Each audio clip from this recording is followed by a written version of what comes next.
ভাবছো কি করো? হ্যাঁ, তোকে ভাবতে হবে না, তুই আগে কর।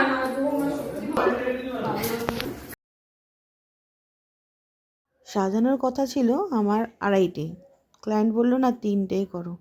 আমি সেই 5:30 অবধি ওয়েট করার পর ক্লায়েন্ট যখন আসলো এক মাথা তেল নিয়ে, তো বুঝতেই পারছো 5:30টার সময় আমি স্টার্ট করলাম। তো আমার কাজটা কেমন হচ্ছে তোমরা একটু প্লিজ বলো, এত তাড়াহুড়ো করে কাজটা করার পর। এবার তোমার কি আই মেকআপ চাই আর কেমন লুক চাই?